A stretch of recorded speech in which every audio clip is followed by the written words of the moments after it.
Eh Mama Dlala sifuna nje ukudlulisa ukukhulu ukuxolisa ngokulahlekela kwakho. Yeah, hey. Alehlanga lingehlanga. Thina sizo-offerisha ama-service ethu. Ngokwazi ukuthi sinenkampani ikwamasho celebrations.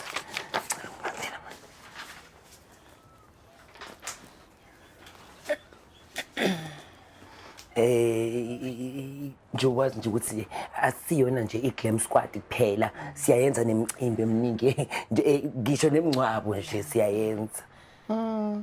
Kodwa mngcwabo-ke maniyenza nenzani kahle hle? Imingcwabo nje siyakhetha u-colour of the day, senze i-flower arranging nje nedeko kube kuhle. Yeah, hayi futhi senze siqiniseke ukuthi nawe ma uba muhle yabo sikwenza ikhanda, sikwenza ne-makeup phela ukuze ubukeke nje usezingeni eliphezulu kakhulu. Imanike, nifuna ngibukeke ngifana njengani nayingane? Kambe niyibiza ngokuthi yini lento yini?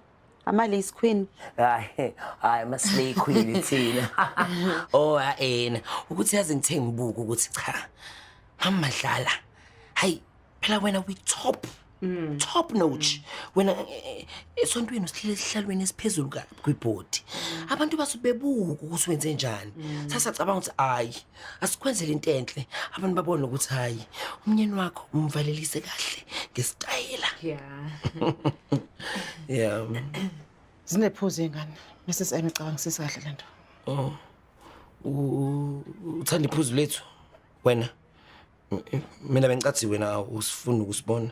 Angisisidumi njengawe mina. Into enhle mangiyibona ngiyakwazi uyincoma.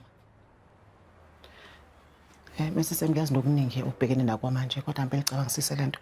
Nale ishiyo uqhabanga ukuthi ufune supportane sabantu abamnyama, support amabhizinisi abantu bethu. Hayi ngisazoyicabangisisa. Good. Lokho qonda ukuthi sesiqashiwe.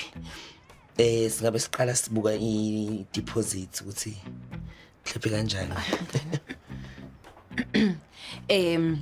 Ngane uqala iculo. Our Father who art in heaven.